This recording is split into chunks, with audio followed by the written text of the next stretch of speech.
이 제목이 다 성령이 충만하여 담대히입니다. 성령 충만함을 받아야 되겠습니다. 우리 다시 인사할까요? 성령 충만합시다. 성령 충만합시다. 예, 예, 연약함을 이기고 승리하는 길은 성령 충만함을 덧입는 길밖에 없습니다. 오늘 말씀을 통해서 이를 깊이 영접할 수 있기를 기도합니다.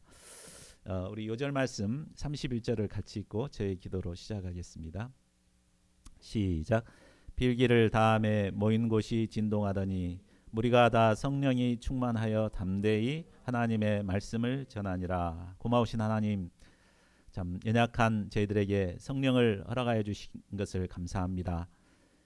그러나 저희가 성령이 있음을 인식하지 못하고 내 힘으로 뭔가 해보고자 살 때가 얼마나 많았습니까? 그러나 저희들은 연약하여 아무것도 할 수 없음을 고백합니다.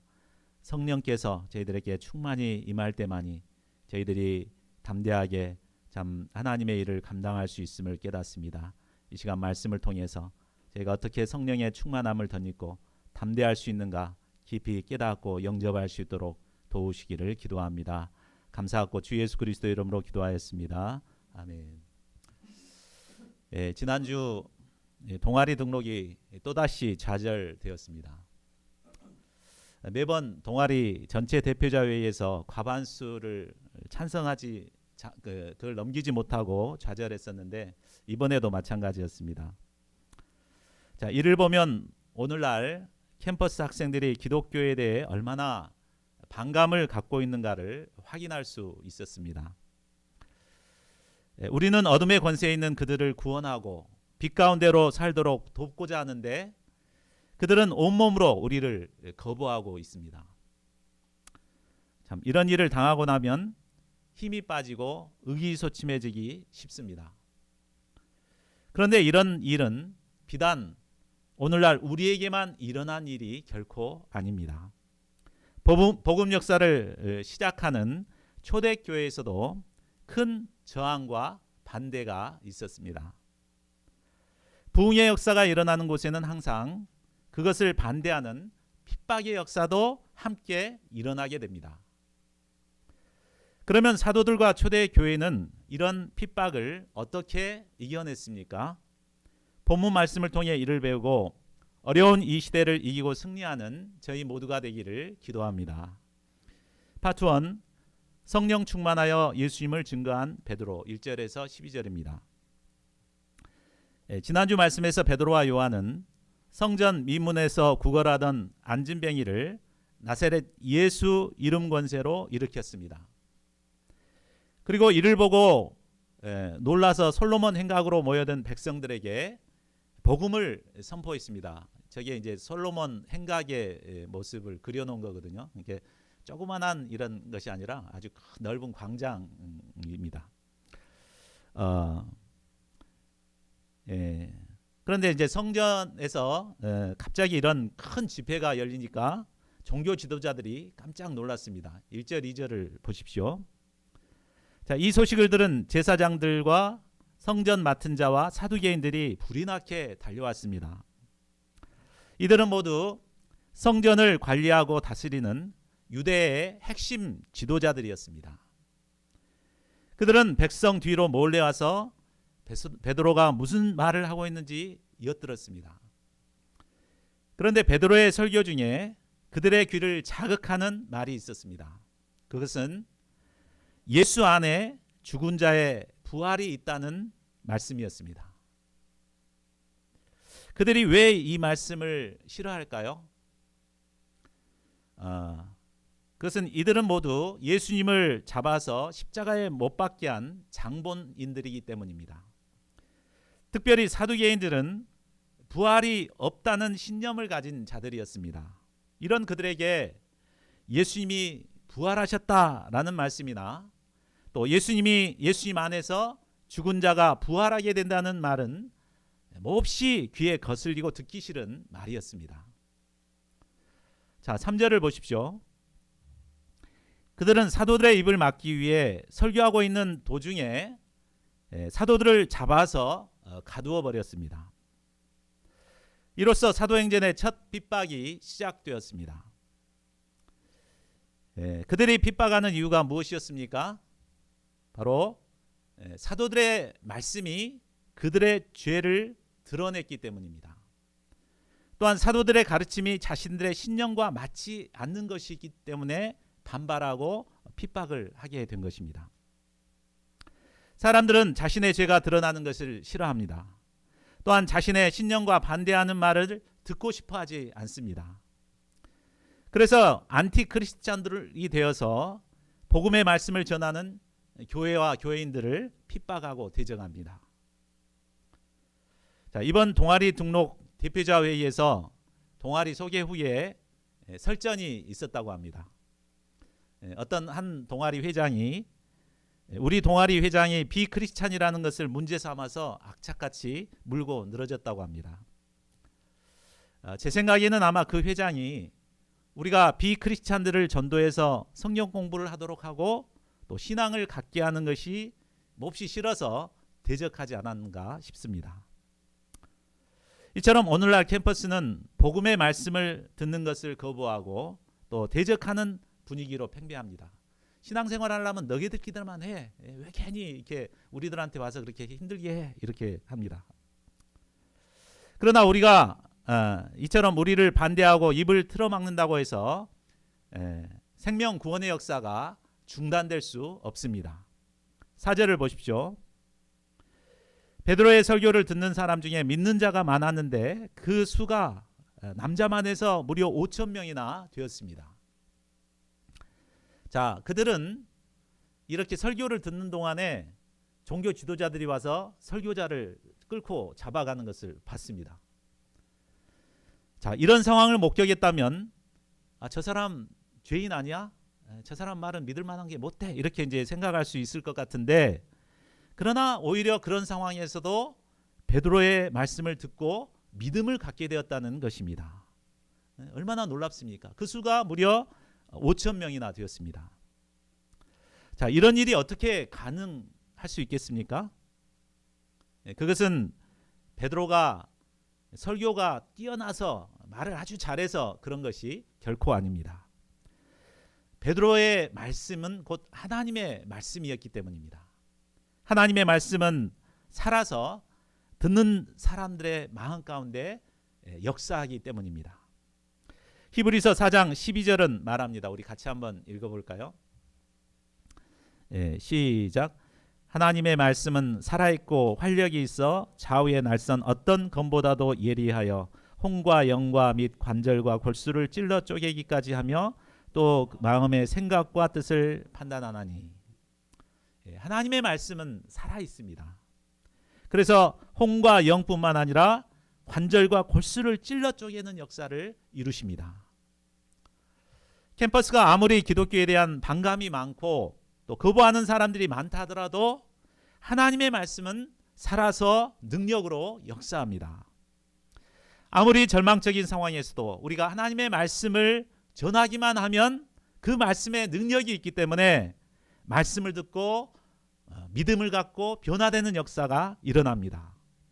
우리 가운데 있는 분들이 다 그 증인들 아닙니까? 그러므로 우리는 어떤 악조건 속에서도 하나님의 말씀을 전해야겠습니다. 그래야 할 때 순천대 캠퍼스 가운데도 믿는 자들이 넘쳐나게 될 것입니다. 5절을 보십시오. 옥에 갇힌 지 이틀째 사내들인 공회의 의원들인 관리들과 장로들과 서기관들이 예루살렘에 모였습니다. 긴급 사내들인 공회가 열린 것입니다. 또한 공회의 의장인 대제사장 안나스와 가야바 그리고 요한과 알렉산더 및 대제사장 문중이 다 모여들었습니다. 그러니까 참 힘께나 쓴다는 사람은 다 이렇게 모였습니다. 그만큼 이 사건을 시급히 해결해야 할 아주 중대한 문제로 여긴 것입니다. 자, 사도들은 처음으로 사내들인 공회 피고인석에 서게 되었습니다. 여기 있는 분 중에 혹시 법정에 피고인으로 서본 적 있으십니까? 저는 그거 못 해보고 경찰서에 참고인 조사를 한번 받은 적이 있습니다. 근데 그때 얼마나 마음이 쫄리고 두려웠는지 모릅니다. 아무리 배짱이 좋은 사람도 검찰의 조사를 받는다거나 피고인석에 서게 되면 기가 죽고 벌벌벌벌 떨게 됩니다. 그러니까 막 자살하는 사람들, 저 사람 왜 그럴까 그러면 자기가 한번 거기 가보면 입장을 이해할 수 있게 됩니다. 자, 그런데 사도들이 선 곳은 이스라엘의 최고의 법정으로 그 크기나 위압감이 기가 질릴 정도였습니다. 그리고 말을 조금이라도 잘못했다가는 그 자리에서 사형 판결을 받을 수도 있었습니다. 자, 7절을 보십시오. 그들은 사도들을 가운데 세우고 물었습니다. 너희가 무슨 권세와 누구의 이름으로 이 일을 행하였느냐? 여기서 이 일이란 날 때부터 안진뱅이가 된 자를 일어나게 한 일과 또 성전에 모인 사람들에게 말씀을 증거한 일을 가리킵니다. 당시 병자를 고치거나 또 성전에서 가르치는 일은 제사장이나 서기관과 같은 정식 자격을 갖춘 자만이 할 수 있었습니다. 그런데 자격도 없는 것들이 무면허로 의료 시술을 했고 또 서기관 교육도 받지 않고 설교를 했다고 그들의 문제를 추궁한 것입니다.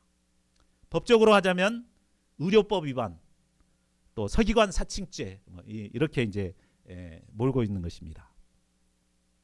자, 8절에서 12절은 성령 충만함을 덧입어서 변론하는 베드로의 짧은 설교입니다.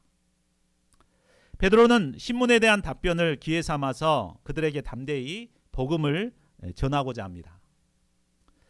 우리는 베드로의 이 반론을 통해서 우리를 정죄하는 대적들 앞에서 우리가 어떻게 반론을 하며 또 무엇을 그들에게 증거해야 할 것인가를 배울 수 있습니다. 첫째로 비본질적인 그들의 질문을 본질적인 질문으로 바꾸어서 대답하는 것입니다. 자, 공예 의원들은 뭐라고 추궁했습니까? 너희가 무슨 권세와 누구의 이름으로 이 일을 행하였느냐라고 추궁했습니다. 비본질적인 그 사도의 그 자격 문제를 문제 삼은 것입니다. 자, 여기에 이 질문에 직접적인 답을 하다 보면은 어떻게 되겠습니까? 아니요, 저도 그래도 좀 자격이 있다고 생각하는데요. 예수님이 우리를 사도로 세우셨어요. 하면은 그것 때문에 계속 꼬이고 그 문제에 깊이 수렁에 빠져들게 됩니다. 때문에 베드로는 그들이 추궁하는 질문을 아예 바꿔버립니다. 9절을 보십시오. 만일 병자에게 행한 착한 일에 대하여 이 사람이 어떻게 구원을 받았느냐고 오늘 우리에게 질문한다면 이렇게 바꿔버리죠. 그러니까 베드로는 공회에서 추궁하는 자격증 문제를 무시해버리고 본질적인 문제, 즉 병자에게 행한 이 착한 일, 또 그가 어떻게 구원을 받았는가에 대해서 대답을 유도합니다. 그러니까 우리가 복음 역사를 섬길 때 세상 사람들은 항상 그 비본질적인 문제를 꼬투리로 우리를 막 이렇게 추궁합니다. 그렇죠? 신학교도 안 나온 놈들이 뭔 성경 공부를 가르치냐 막 이렇게 한다든지, 왜 신앙도 없는 양이 종교 동아리 회장이 되려고 하는가 막 이렇게 추궁을 하는 것입니다. 이처럼 비본질적인 것으로 이렇게 추궁을 할 때 그것에 막 이제 휘말려 가지고 막 따지다 막 이렇게 아니에요 막 이렇게 하다 보면은 그 문제에 휩쓸리게 됩니다. 그러므로 우리는 베드로처럼 비본질적인 문제는 무시를 하고 또 본질적인 질문으로 그것을 바꾸어서 그 대답을 하는 그런 지혜가 필요합니다. 그래야 할 때 대화의 주도권을 잡고 우리가 전하고자 하는 복음을 전할 수가 있는 것입니다. 하나님께서 우리에게 이런 지혜를 주시기를 기도합니다. 둘째로 베드로는 예수님을 증거했습니다. 본질적인 질문으로 바꾼 뒤에 베드로는 그것에 대한 답을 제시합니다. 10절을 보십시오.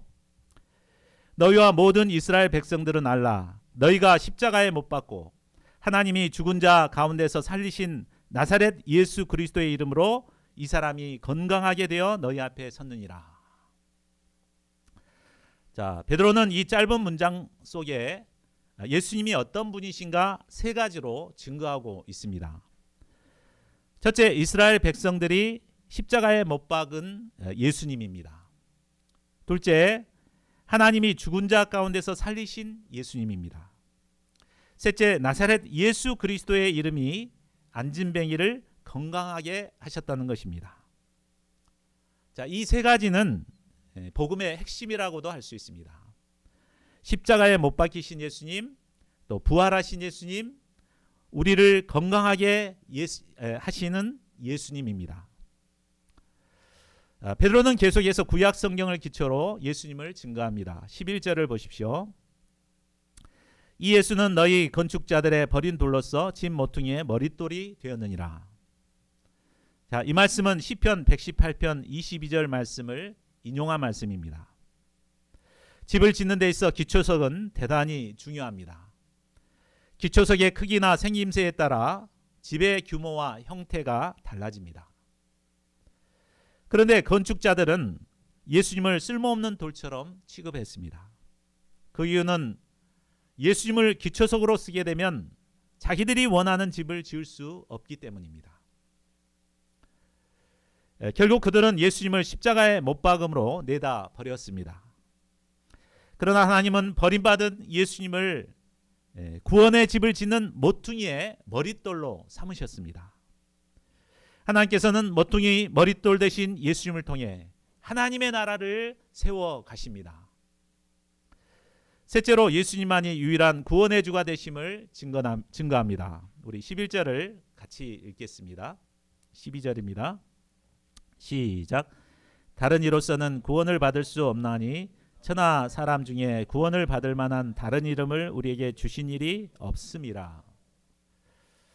구원이란 사전적 의미로는 심각한 위험에 처한 사람을 구해주는 것이라고 나와 있습니다. 그러니까 우리가 내가 구원이 필요하다는 것을 느끼려면 어떻게 해야 되겠어요? 내가 심각한 위험에 처했다는 사실을 알아야만 내가 구원이 필요하구나 이것을 깨닫습니다. 근데 사람들은 그걸 몰라요. 자기가 얼마나 심각한 문제에 있는지를 모릅니다. 그러니까 성경을 보면은 우리가 얼마나 심각한 문제에 처해 있는가를 우리에게 알려줍니다. 성경은 모든 인간은 죄로 말미암아 죽을 수밖에 없음을 증거합니다. 그래서 모두가 다 죽죠. 이게 죄로 말미암아서 결국은 죽게 되는 것입니다. 근데 죽음이 끝이 아닙니다. 죽음 후에는 다 반드시 심판을 받게 됩니다. 고린도후서 5장 10절을 보면 다 반드시 한 사람도 예외 없이 그리스도의 심판대 앞에 서게 됩니다. 그래서 각각 선악간에 지은 죄로 말미암아 심판을 받게 됩니다. 그리고 그 심판을 통해 모든 죄인들은 영원한 지옥 형벌에 처해지게 됩니다. 지옥이 얼마나 무서운 곳인지 아십니까? 마가복음 9장 48, 49절은 지옥을 이렇게 소개합니다. 거기에는 구더기도 죽지 않고 불도 꺼지지 않는다고 있습니다. 사람마다 불로써 소금 치듯함을 받게 된다고 있습니다. 세상에 많은 고통이 있지만 그 화상의 고통만큼 큰 고통은 없다고 합니다. 그런데 그 화상의 고통이 계속해서 끊이지 않고 영원토록 우리에게 임하게 된다는 것입니다. 참 우리는 이런 위험한 상태에 놓여 있습니다. 모든 죄인들은 이런 심판을 피할 수 없는 위험한 상태에 놓여 있습니다. 하나님께서는 이런 인생을 불쌍히 여기사 가장 귀하신 독생자 예수 그리스도를 우리에게 보내주셨습니다. 그리고 우리의 모든 죄를 대신해서 십자가에 달려 죽게 하셨습니다. 이로써 누구든지 예수님을 믿는 자는 멸망치 않고 영생을 얻는 구원의 은혜를 베풀어 주셨습니다. 하나님께서는 천하 사람 중에 구원을 받을 만한 다른 이름을 우리에게 주신 일이 없습니다. 오직 예수 그리스도만이 우리를 죄 가운데서 구원할 유일한 구원의 주가 되십니다. 우리는 이 예수님이 우리를 구원하실 유일한 구원의 주가 되심을 믿을 뿐만 아니라 구원을 모르는 이 세상에 이 예수님을 증거해야 합니다. 그런데 사람들은 어떻게 생각합니까? 예수님 말고도 구원의 길이 있다고 생각합니다.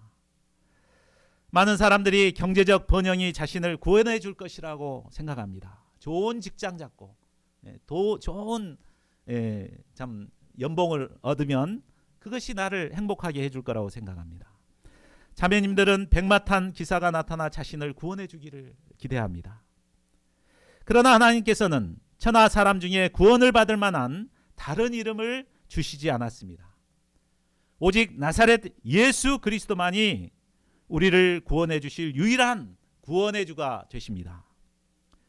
저희 모두가 베드로처럼 유일한 구원의 주 예수님을 믿고 예수님만을 증거하는 자들이 될 수 있기를 기도합니다.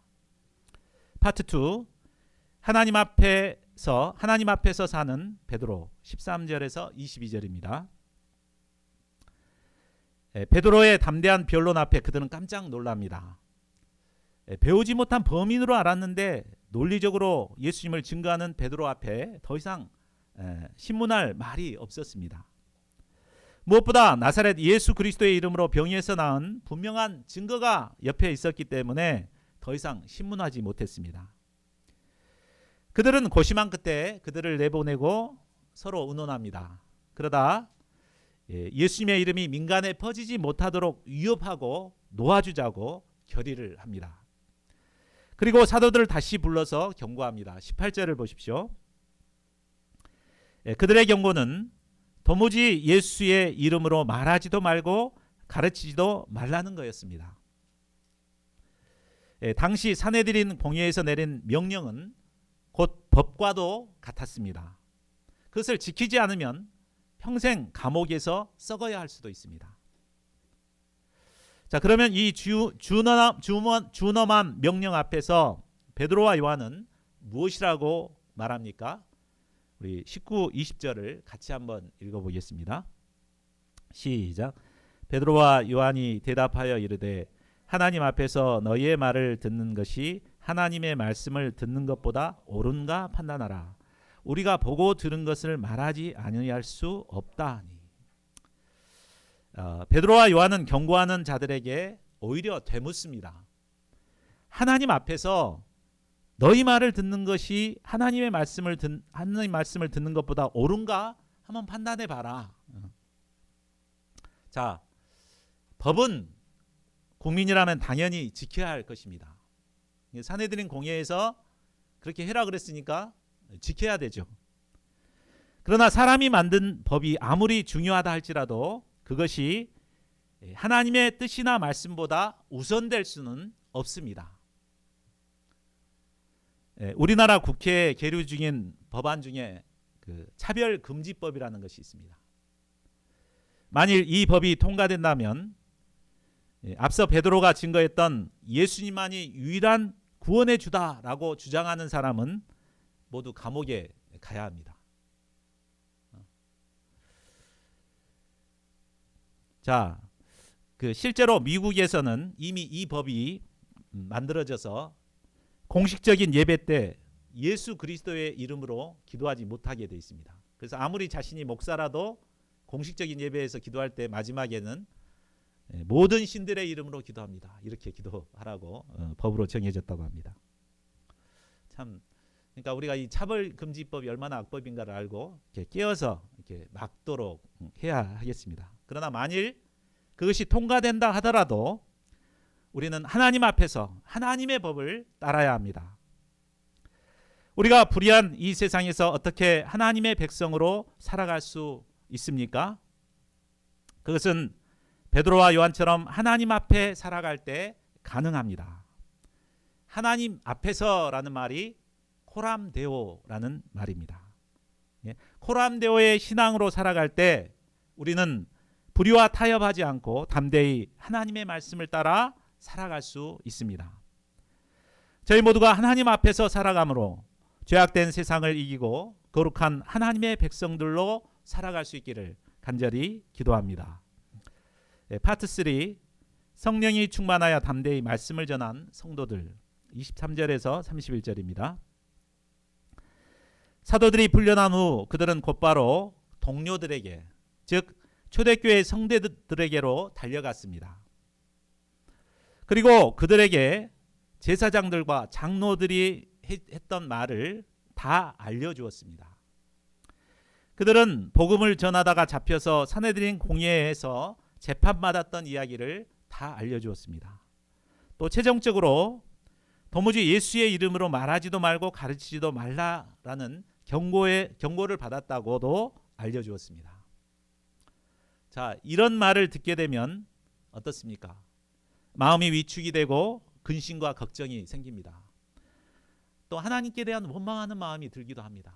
하나님이 어떻게 이렇게 만드셔가지고 이렇게 힘들게 하시는가 이렇게 할 수도 있습니다. 그러나 그들은 어떻게 했습니까? 24절을 보십시오. 그들은 오히려 소리 높여 하나님을 찬양합니다. 대주제여 천지와 바다와 그 가운데 만물을 지으신 이시오. 그들은 어려운 현실을 바라보지 않았습니다.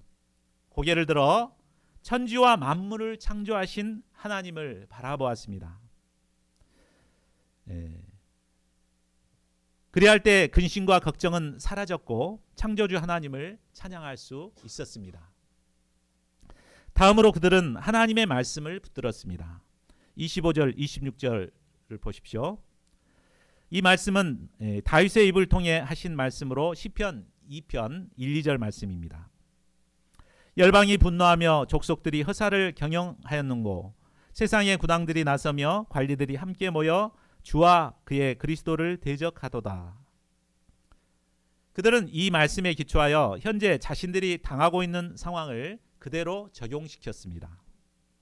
27, 28절을 보십시오. 그들은 말씀을 통해 예수님께서 헤롯과 빌라도 또 이방인과 이스라엘 백성들에게 핍박받으신 것이 바로 하나님께서 미리 예정하신 일이었다는 것을 깨닫게 되었습니다. 또한 이 말씀을 기초로 볼 때 자신들이 당하는 고난 역시 하나님께서 미리 정하신 일임을 깨닫게 되었습니다. 그들이 절망적인 소식을 듣고도 하나님을 찬양할 수 있었던 것은 어려운 상황을 보지 않고 하나님을 바라봤기 때문입니다. 특별히 말씀 속에서 하나님의 선하신 뜻을 발견했기 때문입니다. 자, 이와 마찬가지로 우리가 어떤 힘든 상황에 있다 하더라도 하나님을 바라보고 또 말씀을 붙들게 되면 그 힘든 상황은 더 이상 힘든 상황이 아닙니다. 오히려 이런 어려움을 통해서 하나님의 권능과 뜻이 나타날 것을 기대하게 되고 하나님을 찬양하게 됩니다.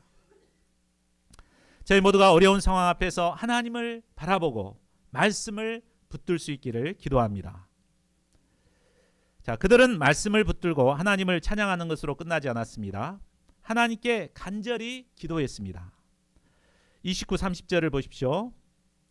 주여 이제도 그들의 위협함을 굽어보시옵고 또 종들로 하여금 담대히 하나님의 말씀을 전하게 하여 주시며 손을 내밀어 병을 낫게 하시옵고 표적과 기사가 거룩한 종 예수의 이름으로 이루어지게 하옵소서. 자, 이 기도 속에 그들의 4가지 기도 제목이 담겨 있습니다. 첫째, 위협하는 그들을 지켜봐 주시기를 기도합니다. 하나님은 우리를 지켜주시는 방패가 되십니다. 하나님께서 지켜주실 때 아무리 큰 대적이 공격에 온다 할지라도 우리는 안심할 수 있습니다. 둘째, 핍박 가운데서도 담대히 말씀을 전하길 기도합니다. 우리는 핍박 때문에 말씀을 전할 수 없다고 생각을 합니다. 그래서 그 핍박 자체를 없애달라고만 기도하기 쉽습니다. 그러나 우리는 핍박 가운데서도 오히려 말씀을 전할 수 있도록 기도해야 합니다. 아무리 큰 핍박이 온다 할지라도 하나님께서 도우시기만 하면 우리는 담대히 하나님의 말씀을 전할 수 있습니다. 셋째, 병을 고치는 치유의 능력을 주시기를 기도합니다. 세상에서는 의사가 치료할 수 없는 병자들이 많습니다. 요즘 특히 정신질환으로 고통을 겪고 있는 사람들이 참 많습니다. 복음의 종들이 해야 할 일은 복음을 전하는 일과 함께 이런 병든 자들을 치료하는 것입니다. 우리도 하나님께서 우리를 통해 병든 자들을 치료하는 역사를 이루어 주시도록 기도해야겠습니다. 넷째로 표적과 기사가 예수님의 이름으로 이루어지기를 기도합니다. 표적은 하나님의 계시를 담고 있는 기적을 말합니다. 또한 기사는 인간적으로는 이해할 수 없는 경이로운 일을 말합니다. 연약한 인간은 표적과 기사를 행할 수 없습니다.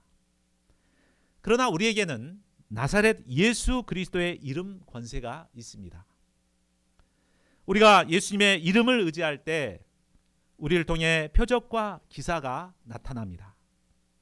우리가 이 믿음으로 우리 가운데도 예수님의 이름으로 표적과 기사가 나타나기를 기도해야겠습니다. 자, 그러면 이렇게 하나님께 기도했을 때 어떤 일이 일어났습니까? 자, 다 같이 31절을 읽겠습니다. 자, 시작.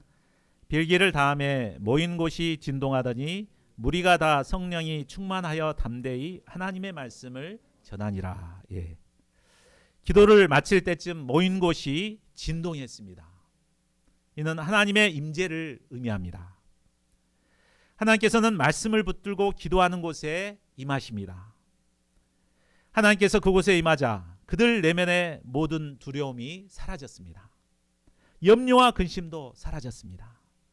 그리고 심령에는 성령이 충만하게 임하게 되었습니다. 성령 충만을 받았을 때 그들은 사내들인 공회의 경고에도 쫄지 않고 담대히 하나님의 말씀을 전할 수 있었습니다. 우리는 때로 어려운 상황 앞에 절망할 때가 있습니다. 그러나 어려운 상황이 문제가 아니라 성령 충만함을 받지 못한 것이 문제입니다. 성령 충만함을 받게 되면 초대교회 성도들처럼 어떤 핍박과 고난 가운데서도 기죽지 않고 어려움에 도전하여 담대히 말씀을 증거할 수 있습니다. 저희 모두가 성령의 충만함을 덧입어 어려움도 능히 이겨내고 담대히 하나님의 말씀을 증거할 수 있기를 기도합니다. 이를 위해 어려운 상황을 바라보지 말고 창조주 하나님을 바라봐야겠습니다. 힘써 하나님의 말씀을 붙들고 자신의 삶에 적용하는 삶을 살아야겠습니다. 무엇보다 하나님의 영광을 위해 간절히 기도해야겠습니다. 이때 우리는 성령 충만함을 덧입어 연약한 자신을 이기고 어려운 상황에서도 담대히 말씀을 증거하는 자들이 될 것입니다. 성령 충만함을 덧입음으로 담대히 말씀을 전하는 하나님의 종들이 될 수 있기를 기도합니다. 말씀을 맺겠습니다. 이상을 통해 고난과 핍박 중에도 전혀 쫄지 않고 담대히 하나님의 말씀을 전한 사도들과 또 초대교회 성도들을 배울 수 있었습니다. 그들은 우리와 똑같은 연약한 자들이었습니다. 특히 복음서에 나타난 베드로를 보면 얼마나 연약했습니까?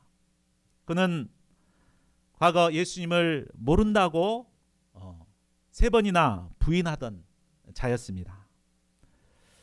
그러던 그가 어떻게 공회 앞에서도 쫄지 않고 담대히 예수님을 증거할 수 있었습니까? 8절을 다시 보면 바로 성령 충만함을 덧입었기 때문입니다. 핍박과 위협의 소식을 듣고도 담대히 하나님의 말씀을 전한 초대교회 성도들도 성령 충만함을 받았기 때문에 그렇게 할 수 있었습니다. 오늘날 캠퍼스는 복음을 대적하는 무리들이 많습니다. 이런 분위기로 인해 우리는 기가 죽고 의기소침하기 쉽습니다. 그러나 우리가 성령 충만함을 받으면 문제가 되지 않습니다. 어려운 환경에 도전하여 담대히 말씀을 선포하는 증인들이 될 수 있습니다. 성령 충만함을 덧입어 캠퍼스에 도전하여 말씀을 전함으로 봄학기 우리 가운데 생명 구원의 역사가 충만하게 일어나기를 기도합니다. 요절 말씀 읽고 우리 함께 기도하는 시간 갖겠습니다. 시작. 빌기를 다음에 모인 곳이 진동하더니 무리가 다 성령에 충만하여 담대히 하나님의 말씀을 전하니라.